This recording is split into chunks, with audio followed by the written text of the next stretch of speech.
무더웠던 여름도 가버리고 스산해져버린 가을도 지나가고 있습니다. 따뜻한 차 한 잔의 여유. 여기는 아름다운 소리책방입니다. 안녕하세요. 반갑습니다. 오늘은 2016년 문화일보 신춘문예 당선작이에요. 최정나 작가의 전에도 봐놓고 그래를 낭독해 보겠습니다. 함께 감상해 보시죠. 전에도 봐놓고 그래. 최정나. 노모는 거실에 웅크리고 앉아 졸고 있었다. 텔레비전에서는 기독교 방송이 나왔다.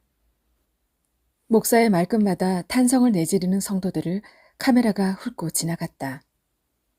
거실에 들어선 여자가 노모의 손에서 빠져나온 리모컨을 집어 텔레비전을 껐다. 집안이 고요해지자 노모가 눈을 떴다.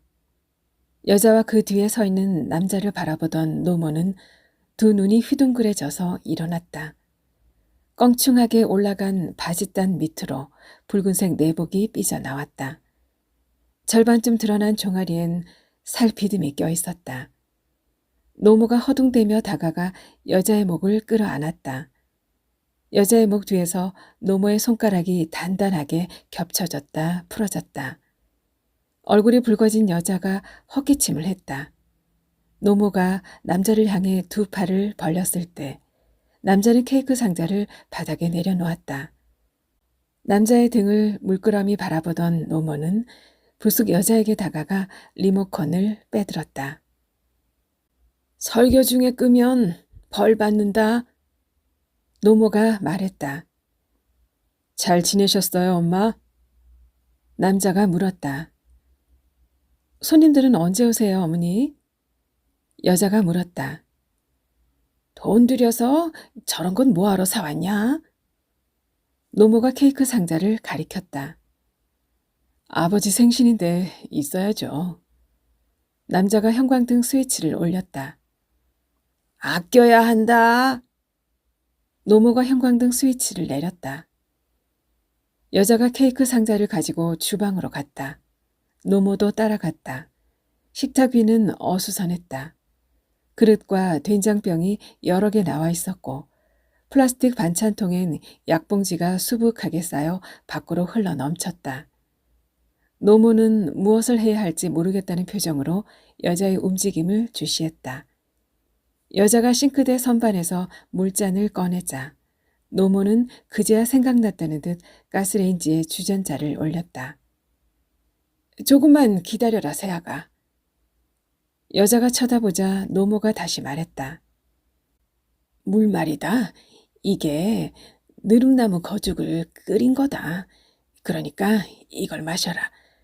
찬물을 마시면 콜레스테롤이 혈관에서 그대로 굳는다. 이 뜨거운 걸 마셔야 혈관에 붙은 기름기도 쏙 빠지고 게다가 느릅나무는 염증에도 좋단다. 나도 너 때는 그걸 모르고 찬물을 하루에 한 통씩 마셨지 않았겠냐. 텔레비전에서 박사님이 하는 말을 들었으니까 알았지. 안 그랬으면 혈관이 다 굳을 뻔했다. 냉장고 옆에 쌓인 빈 생수병을 내려다보던 여자가 인상을 찡그렸다. 아니다. 너 내가 어디 전봇대 밑에 가서 주워온 줄 알지? 아버지가 약수터에서 매일 떠오신다. 병을 버리고 가는 사람들이 그렇게나 많다는구나. 아버지도 너처럼 찬물을 좋아하셨잖냐. 그런데 요즘은 이것만 드신다. 아버지가 떠오는 물은 밥 지을 때 쓴단다. 그게 건강에도 좋다. 주전자 밑바닥에서 물 끓는 소리가 났다. 물잔을 쥔 노모의 약지가 살짝 들렸다. 여자는 물잔을 입에 대는 척하다 내려놓았다. 왜 뜨겁냐? 호호 불어가며 마셔라. 그래야 혈관에 들러붙은 기름이 싹 다 떨어져 나간다. 약재엔 부작용도 있어요, 어머니. 그게 무슨 말이냐? 몸에 맞지 않으면 더 안 좋아질 수도 있고요. 내가 말하는 게 아니야. 공부 많이 하신 박사님께서 말씀하신 거야. 신문에서도 봤는데 그러는구나. 손님들은 언제 오시는 거예요? 올 때면 오겠지. 몇 분이나 오시는 거예요? 여자가 물었을 때 남자가 화장실에 들어갔다. 소변이냐? 노모가 소리쳤다. 남자는 대꾸하지 않았다. 노모가 화장실에 다가가 문에 귀를 붙였다. 대변이냐? 남자의 한숨 소리가 들렸다. 휴지도 아껴야 한다. 알고 있지? 여자는 노모의 비틀어진 목에 사선으로 난 주름을 바라보다 고개를 돌린 노모와 눈이 마주쳤다. 미소 지는 여자의 얼굴이 한쪽으로 틀어졌다. 몇 분이나 오시는 거예요, 어머니? 가만히 있어봐라. 내가 병원에서 받아온 게 있는데 그게 아주 유용하다. 노모가 약봉지 사이에서 종이 한 장을 빼들었다. 읽어봐라. 얼마 전에 병원에서 준 거다. 밑을 닦을 땐 앞에서 뒤로 닦아야 한다. 세균이 자궁으로 들어가면 안 되니까 말이다. 내가 그걸 모르고 반대로 닦아서 고생이 많았다. 너네도 비데 놓았냐? 나는 너네가 사준 비데 쓰다가 치질에 걸린 줄도 몰랐다. 다 의사 선생님이 가르쳐 주니까 알게 된 거다. 몰라서 좋아했지. 정말 무식했다. 너도 쓰면 안 된다. 알아들었냐? 알고 있지? 노모가 종이를 건넸다. 그게 무슨 말씀이세요? 비데하고 치질하고 무슨 상관이라고요? 생각해봐라. 비데를 쓰면 휴지를 안 쓰지 않냐? 휴지를 안 쓰면 항문에서 피가 나는지 치질이 빠졌는지 알 수가 없지 않냐? 휴지를 써야 금방 하는데 그걸 안 쓰니까 치질이 걸린 줄도 모르고 살지 않겠냐? 그러지? 그러니까 한번 읽어봐라. 거기 다 나와 있다. 이런 걸 많이 알아야 한다. 음식 준비는 어떻게 할까요? 여자가 몸을 돌려 노모의 시선을 피했다. 못 봤냐? 아버지가 마당에 계신다. 날도 추운데 또 보신탕이에요? 그래도 오늘은 날이 푹하다. 은혜지 뭐냐. 이것 좀 가져다 주고 오너라. 아니다. 그러지 말고 이제 그만 들어오시라고 해라. 날이 암만 푹해도 오래 계시면 감기 들린다. 노모는 거내려던 물잔을 자신의 가슴께로 말아 넣었다. 노부는 노란 들통 앞에 쭈그리고 앉아 있었다. 들통 안에는 국이 끓었다. 구수하고 누릿한 냄새가 주변에 떠돌았다. 노부가 국자로 기름을 걷어내 마당에 뿌렸다. 붉은 국물이 시멘트 바닥에 스며들어 마당에 얼룩이 졌다. 남자가 들통을 들여다봤다. 늦었구나. 노부가 국자로 탕국을 휘저었다. 죄송해요. 아니다. 내일 안 오고 오늘 왔으니 다행이다. 남자가 어색하게 웃었다. 생신인데 아버지가 음식을 차리세요? 그럼 누가 차려주냐? 나가서 드시면 편하죠. 니들 주려고 잡아왔다. 잡느라 애 먹었어. 사오면 되지. 왜 애를 먹어요? 말도 마라. 며칠 전에 개를 보러 갔는데 말이다. 내가 이놈을 점 찍어두고 백수까지 고아 먹이지 않았냐. 토실하게 살이 올랐다기에 어제 잡으러 갔는데 이번에 통장이랑 간 게 화근이다. 그놈이 내 개에 눈독을 들이더라 이 말이다. 귀한 것엔 원래가 애기 끼는 법이다. 그래도 안 나눴으니 다행이다. 우리가 맛있게 먹으면 된 거다. 개장수가 깨끗하게 잡아서 핏물까지 싹 빼줬지 뭐냐. 니네 주려고 하는 거지. 니네 아니면 하지도 않는다. 노부가 흐뭇한 표정으로 들통 안을 들여다봤다. 안 드시는 분들도 계시잖아요. 멀찍이 서 있던 여자가 껴들었다. 너나 안 먹지? 다들 좋아한다. 이제 저희도 안 먹기로 했어요. 쟨 이거 좋아한다. 네가 안 먹는다고 쟤까지 못 먹냐? 노부가 막걸리 병을 들고 일어나 마당 이쪽 저쪽에 술을 뿌리며 고함쳤다. 고스레다. 고스레. 들통 앞에 앉은 노부가 개고기를 도마에 올렸다. 나무로 된 도마는 개 한 마리가 다 놓이고도 남을 만큼 컸다. 머리와 내장이 제거된 개가 모로 누웠다. 뻣뻣해진 네 개의 다리가 허공에 들렸다. 발톱 몇 개가 떨어져 나간 게 여자가 서 있는 곳에서도 보였다. 노부가 차례대로 살점을 발라 큼직하게 찢었다. 양념에 묻힌 살점과 남은 뼈들은 다시 들통으로 들어갔다. 도마의 넓적다리만 남았을 때 노부는 크게 숨을 몰아쉬었다. 다리 안쪽에서 조심스레 살점을 저며 입에 넣었다. 잘 익었다. 이건 수육으로 먹자. 노부가 다시 살점을 발라 남자에게 건넸다. 남자가 입을 벌렸다. 노부의 기름진 손가락이 남자의 턱에 닿았다. 어떠냐? 육질이 살아있는데요. 남자는 손으로 턱을 닦았다. 기름이 가로로 번졌다. 이것도 먹어볼 테냐? 그건 아버지 드세요. 너도 먹어봐라. 칼을 쥔 노부의 손이 움찔거렸다. 여자가 몸소리치며 고개를 저었다. 다 됐다. 이제 놔두면 된다. 노부는 무릎을 양손으로 짚고 일어나 담장으로 걸어갔다. 담장은 노부의 허리춤 높이였다. 마당 안쪽에서 자라난 담쟁이 넝쿨이 외벽까지 줄기를 틀어 담장은 붉은 잎으로 뒤덮였다. 줄기에 달라붙은 마른 잎사귀가 작은 바람에도 들썩거렸다. 노부가 담장에 몸을 붙이고 서서 골목길을 살폈다.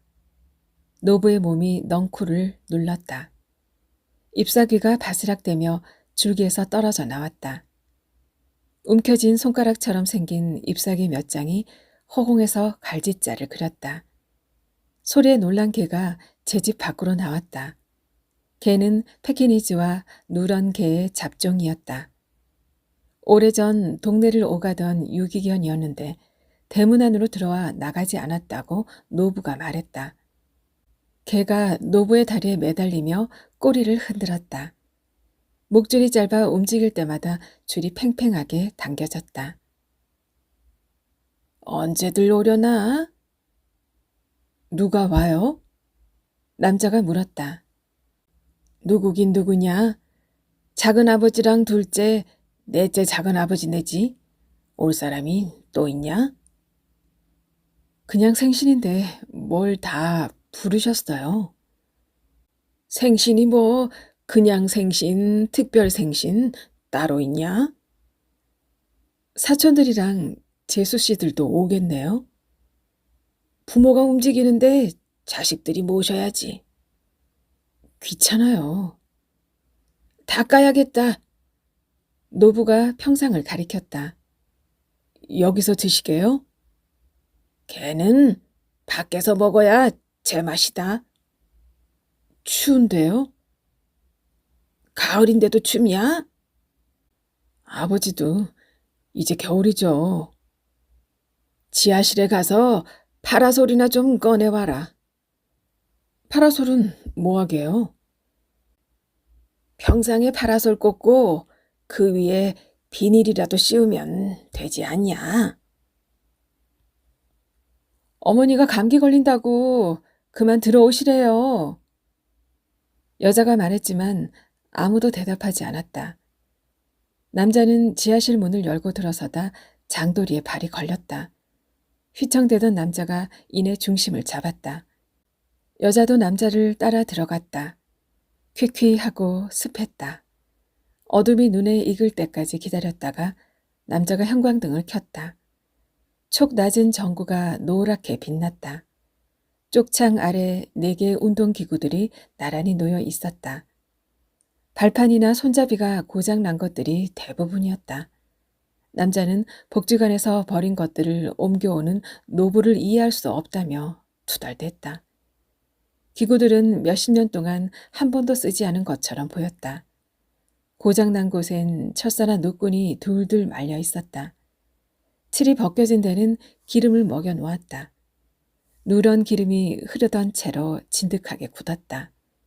날개가 부러진 선풍기나 오래된 텔레비전 같은 것들은 김장용 비닐에 쌓여 있었다.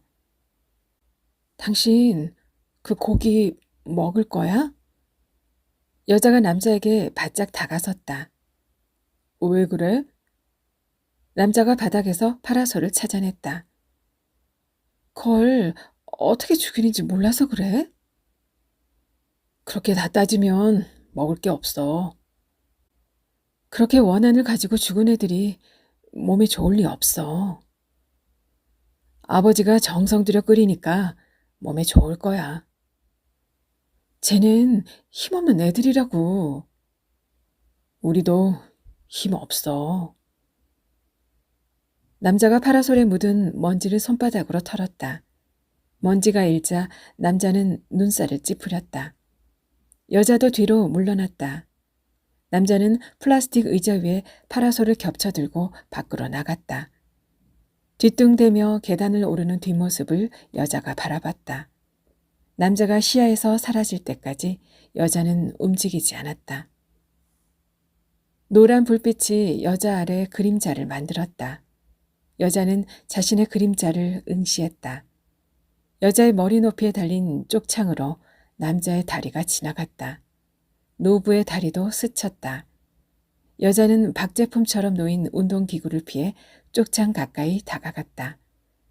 흙물이 들이쳐 생긴 물자국이 벽면을 타고 흘렀다. 자국은 누렇고 얼룩덜룩했다. 그 위에 곰팡이가 쓸었다. 여자가 사방 벽을 둘러봤다. 벽면엔 실금이 나 있었다. 뿌리처럼 뻗은 틈이 아래로, 옆으로, 위로 퍼져나갔다. 여자가 뒷걸음 쳤다. 시멘트 더미가 떨어져 나간 곳 안쪽에서는 붉은 흙이 삐져나왔다. 흙은 시멘트를 밀어내며 구멍을 키웠다. 구멍을 비집고 넝쿨 줄기가 나왔다. 줄기는 흡착근을 벽에 붙이고 자라났다. 여러 개의 넝쿨손이 벽을 휘감았다. 여자가 쫓기듯 지하실을 빠져나왔다. 남자는 평상에 파라솔을 고정했다. 파라솔은 평상에 비해 턱없이 작았다. 노부가 비닐막을 덮어 씌웠다. 담장 밖에서 몸집이 작은 노파가 그들의 모습을 지켜봤다. 노파는 눈꼬리가 늘어져 매서웠다. 여자와 눈이 마주치자 노파는 굽은 등을 보이며 어디론가 사라졌다. 현관문이 열리며 노모가 걸어 나왔다. 아이, 이게 다 뭐예요? 노모가 마당을 휘둘러 봤다. 여자는 평상 위에 놓여있던 마른 걸레로 플라스틱 의자를 닦기 시작했다. 노모가 이쪽 저쪽 오가며 말을 건넸지만 노부와 남자는 귀먹은 사람들처럼 아무 말도 하지 않았다. 여자가 구두를 벗고 평상에 올라갔다. 마른 걸레로 먼지를 털어내는 여자에게 노모가 소리쳤다. 너 그런 신발을 신으면 안 된다. 넘어진다. 얼마 전에 내가 그런 신발을 신었다가 미끄러져서 얼마나 고생했는지 아냐? 아직까지도 쑤신다. 노모가 자신의 허리에 손을 가져다 댔다. 그들 셋은 여자가 벗어둔 3cm 굽달린 구두를 바라봤다. 여자도 자신의 구두를 내려다봤다. 엄마는 그러니까 왜 어울리지도 않는 신발을 신어요? 남자가 말했다. 그 신발은 벗어두고 가거라. 너 발이 몇이냐? 괜찮아요, 어머니. 아니다, 안 된다. 그런 신발은 아예 거들떠보지도 말아야 한다. 뭐 별로 높지도 않은데. 비늘막을 고정하던 노부가 말했다. 모르는 소리 말아요. 저런 신발이 사람 잡아요. 말해봐라. 발이 몇이냐? 240이냐? 신발을 주니가 240이던데 너도 그렇지? 노모가 해맑게 웃었다. 커요, 어머니. 저번에 주신 것도 컸어요. 운동화는 괜찮다. 조금 커도 끈을 단단히 매면 된다. 그건 여기에 벗어두고 가거라. 아니다. 여기서 이럴 게 아니라 얼른 들어가자. 앞장서 걷던 노모가 뒤돌아서서 소리쳤다. 빨리 들어오세요. 감기 걸리면 약값이 더 들어요. 들어가 봐라. 신발 하나 생기겠구나. 노부가 어정쩡하게 서 있는 여자에게 말했다. 저도 들어갈래요. 남자가 말했다. 노모는 작은 방을 향해 굼뜨게 걸었다. 남자가 결혼한 후에 작은 방은 노모의 물건을 쌓아두는 창고로 쓰였다. 노모가 방문을 열자 고릿하고 누릿한 냄새가 냉기에 딸려 나왔다. 열린 틈새로 실타래 같은 것이 얼크러져 나왔다. 노모가 몸을 비틀어 방으로 들어갔다. 안쪽에서 부스럭대는 소리가 들렸다. 남자가 손잡이를 비틀었다. 아니다. 여긴 들어오지 마라. 방에서 노모가 소리쳤다. 거긴 엄마 비밀 창고다. 나도 못 들어간다. 노부가 웃을 듯 말 듯한 표정을 지었다. 저 방에 뭐가 있는데 그래요? 난들 아냐? 얻어온 옷들이 산더미처럼 쌓였을 테지. 저번에는 거기서 나방이 나왔다. 나방이라뇨? 여름에 말이야 이만한 게 나왔어. 노부가 주먹진 손을 내보였다. 아버지도 참, 옷은 어디서 난 거래요? 나도 모르지. 죄다 쓸모없는 것들인데 신당을 차렸다. 그럼 교회에 갖다 주지 그래요? 하나님이 달래도 안 줄걸? 그냥 놔둬라. 시끄러워지면 나만 힘들다. 한참 후에 발그레한 얼굴로 방에서 나온 노모는 손에 움켜쥐었던 대여섯 벌의 옷을 바닥에 펼쳐 놓았다. 목이 늘어나거나 색이 변한 것들이었다. 남자가 힐끔대다 텔레비전 채널을 바꿨다. 뒤축이 닳고 발볼이 해진 운동화는 여자의 손에 들렸다. 여자가 멍한 표정으로 운동화를 내려다봤다. 노모가 보풀이인 보라색 스웨터를 남자의 몸에 이리저리 대보았다. 입어봐라. 이건 너한테 참 잘 어울리겠다. 그런 거 입으면 사람들이 쳐다봐요. 가끔 이런 것도 입어야 기분 전환이 된다. 돈도 아끼고 일석이조지? 필요하면 사야죠. 이것도 다 비싼 거야. 만져봐라. 아주 보들보들한 게 따뜻하겠지? 집에 다 있어요. 샀냐? 샀죠. 그냥 가져가라. 노부가 슬그머니 일어나 종이 봉투를 들이밀었다. 싫다는데 그러세요. 너는 괜히 그러는구나. 이거 다 좋은 거야. 그게 다 어디서 난 거예요? 앞집 엄마가 백화점에서만 산다더라. 한번 입고 마음에 안 들면 안 입어. 10년은 됐겠네. 남자가 혀를 찼다. 전도한다고 가서 집안일까지 다 해주고 저런 걸 받아온다. 노부가 말했다. 집안일까지 해줘요? 전도하면 교회에서 한 명에 2만 원씩 준다더라. 당신도 그걸로 먹고 입잖아요. 노모가 말했다. 그게 다 자식들 욕먹이는 일이에요. 남자가 나무라듯 말했다. 모르는 소리 마라. 거기는 집이 아주 따끈따끈하다. 아버지가 니들 올 때만 집에 불 때지 나 있을 때는 불 안 뗀다. 아주 으슬으슬해. 가서도 일 많이 하는 줄 알지? 안 한다. 그냥 빨래만 해준다. 손빨래 하는 것도 아니고 세탁기가 다 알아서 해주는데 뭐가 어렵냐? 널고 걷고 개고 그게 끝인데 어렵지 않다. 힘든 건 나도 못한다. 게다가 갈 때마다 10,000원씩 돈도 주는데 이게 일석몇조냐. 나도 예전엔 일도 하고 살림도 해봐서 그 마음 잘 안다. 서로 돕고 살면 좋은 것 아니냐. 게다가 우리도 좋고 니들도 좋고. 며느리도 일하는데 거기는 안 가잖아.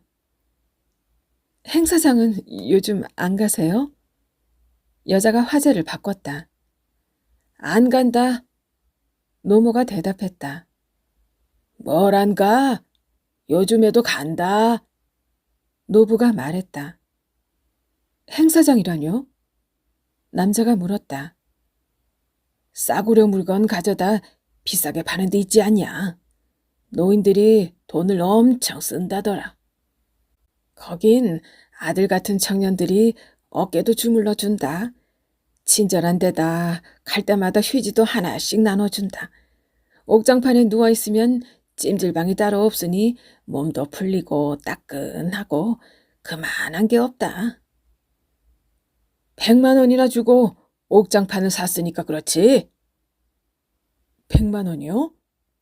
남자가 놀라 물었다. 아들 같은 청년이라면서요, 어머니. 여자가 물었다. 집안은 점점 어두워졌다. 창문엔 간유리가 끼워져 있었고 그 때문에 창을 투과한 흐릿한 석양빛이 거실의 어둠에 섞여들었다. 선반엔 주민센터에서 받은 표창장과 상패가 놓여 있었다. 노부가 물걸레로 먼지를 닦았다. 남자와 여자의 결혼 사진도 닦았다. 사진 속에서 여자는 조금 놀란 표정으로 정면을 응시하고 있었다. 여자의 얼굴 위로 물걸레가 지났다. 남자는 오락 프로그램을 보며 킥킥 웃었다. 웃을 때마다 모로 누운 남자의 한쪽 다리가 허공에 들렸다. 남자를 바라보던 여자가 흠칫 놀라 눈을 돌렸다. 여자는 화면에 시선을 두었지만 텔레비전을 보고 있지 않았다. 노모는 멍하니 앉아 유리창을 바라보다가 갑자기 일어나 주방으로 들어갔다. 소쿠리 한가득 귤을 가지고서 다시 나왔다. 주먹만한 귤은 껍질이 다 말랐다. 노모가 귤을 집어 하나씩 건넸다. 노부가 손을 저었다. 여자도 고개를 흔들었다. 남자는 귤을 받아들었다. 노모가 남자를 주시했다. 남자가 껍질을 깠다. 노모가 침을 삼켰다. 남자가 과육에 붙은 하얀 실을 떼어냈다.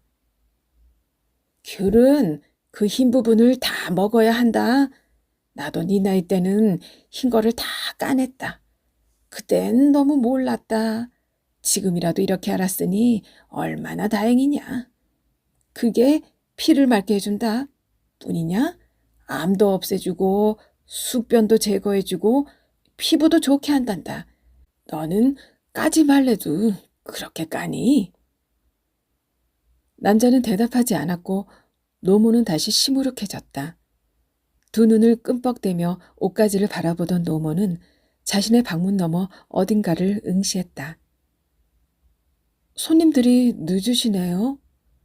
여자가 시계를 바라봤다. 고기가 많은데 무슨 걱정이냐? 노부가 말했다. 고기도 다 됐는데 언제까지 기다리고만 있어요. 남자가 간유리를 쳐다봤다. 채소나 넣어야겠다. 전화비가 아까워서 그러는 거예요? 전화해보면 되잖아요. 노부는 대답하지 않고 자리에서 일어났다.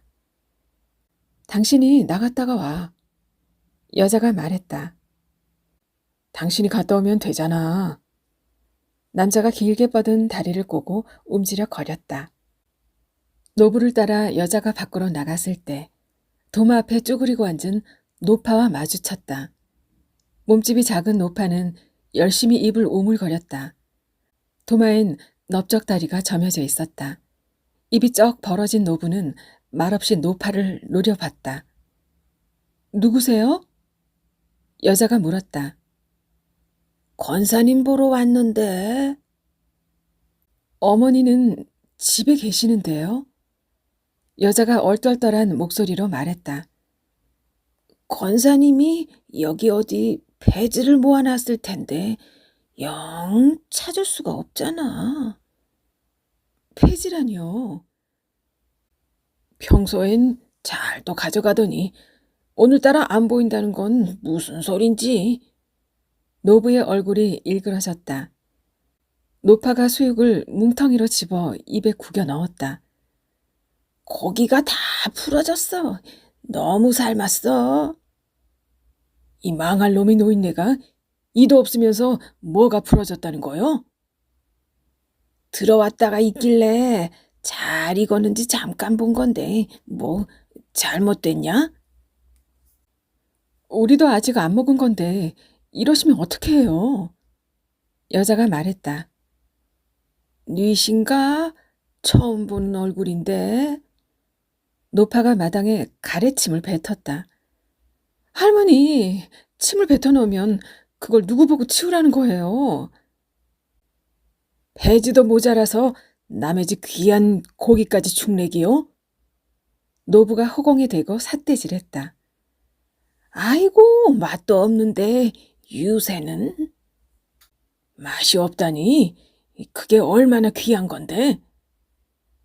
이번 주엔 교회도 가려고 했는데 못 가겠네, 못 가겠어.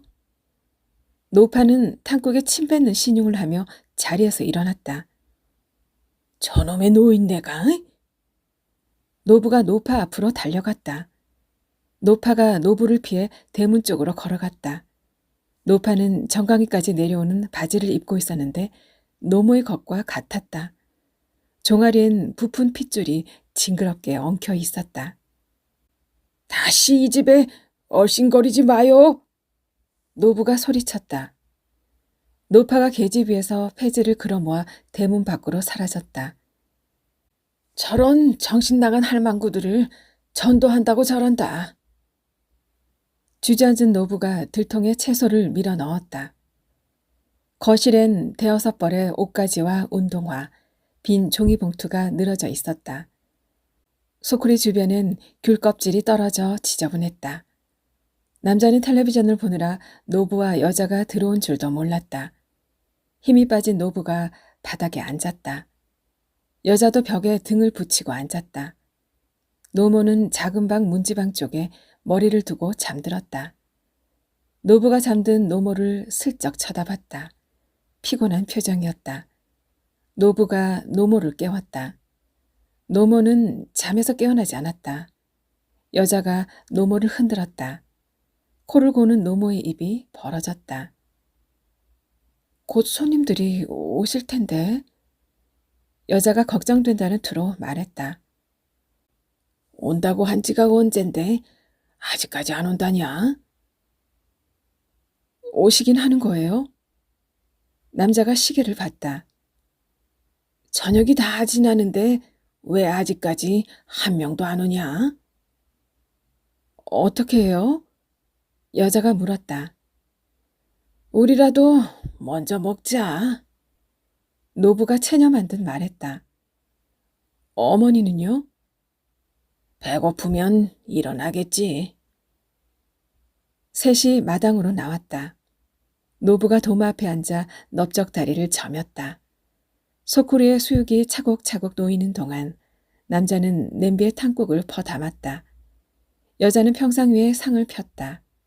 양념장과 깻잎, 들깨가루를 가져다 놓고는 다시 파절임과 깍두기를 꺼내왔다. 수저통은 통째로 옮겨 놓았다. 날은 이미 어두웠다.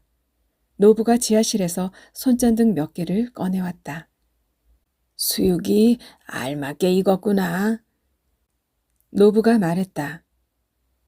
발은 별미로 구워 먹을까요? 족발보다 쫄깃하다던데. 남자가 웃었다. 먹어봤냐? 아니요. 이거나 먹어봐라. 노부는 남자의 그릇에 껍데기를 올려놓았다. 껍데기를 먹던 남자가 갑자기 헛기침을 했다. 음식물이 비닐막에 튀었다. 아이, 털이 들어갔어요. 얼굴이 붉어진 남자가 말했다.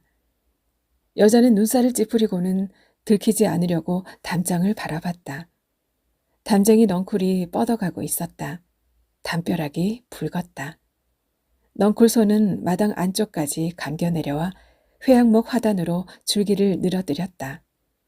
부푼 줄기가 마당을 타고 뻗어나와 평상 다리를 휘감았다. 바람이 일자 잎사귀들이 일었다. 마른 잎사귀들은 씩씩 소리를 냈다. 밖에서 소리가 들릴 때마다 그들은 누가 먼저랄 것도 없이 대문을 쳐다봤다. 그러다가 동시에 탕국으로 시선을 옮겼다. 개가 꼬리를 흔들며 짖었다. 노부가 갈비뼈를 던졌다. 뼈에 코를 박고 킁킁대던 개가 뼈다귀를 물고 집으로 들어갔다. 오독오독 개집 밖으로 뼈 씹는 소리가 빠져나왔다. 수육을 입안에 넣고 우물대는 노부의 입 주변이 번들댔다. 남자는 탕국을 퍼먹었다. 노란 손전등 불빛이 남자의 얼굴에 음영을 만들었다. 맛이 어떠냐? 노부가 물었다. 개죽 같아요. 남자가 대답했다. 얘도 꼬리를 흔들었겠죠? 여자가 젓가락으로 수육을 들쳤다. 그야 개니까. 노부가 수육 한 점을 여자 앞에 놓았다. 아버지, 도저히 못 먹겠어요. 케이크를 가져와야겠어요. 여자가 들어갔을 때 노모는 잠들어 있었다. 케이크 상자를 들고선 여자가 노모의 얼굴을 내려다봤다. 노모의 얼굴은 허물처럼 흐늘거렸다. 눈 아래 불룩 튀어나온 지방이 늘어져 눈두덩엔 검은 그림자가 졌다. 다리를 대자로 벌리고 잠든 노모의 발목에서 붉어진 혈관이 종아리를 휘감고 올라갔다. 굵고 가는 줄기가 아래로, 옆으로, 위로 퍼지며 꼬이고 풀어졌다. 꽈리처럼 부푼 것도 있었고 거미줄처럼 펼쳐진 것도 있었다. 꼬불꼬불한 줄기는 노모의 몸을 타고 넘어 바닥까지 퍼져나갔다. 바닥에서 뻗어나온 줄기가 노모의 몸을 타고 자라는 것 같기도 했다. 여자는 한동안 잠든 노모를 내려다보다가 방문 가까이 다가갔다. 노모가 여자의 발밑에서 뒤척였다. 여자가 흠칫 놀라 걸음을 멈췄다. 망설이며 서 있던 여자가 손잡이를 돌렸다. 틈새가 벌어졌다. 방 안을 들여다보던 여자의 손에서 케이크 상자가 툭 소리를 내며 떨어졌다. 감겨있던 노모의 눈꺼풀이 스르르 열렸다. 최정나 작가의 전에도 봐놓고 그래. 재밌게 잘 감상하셨나요?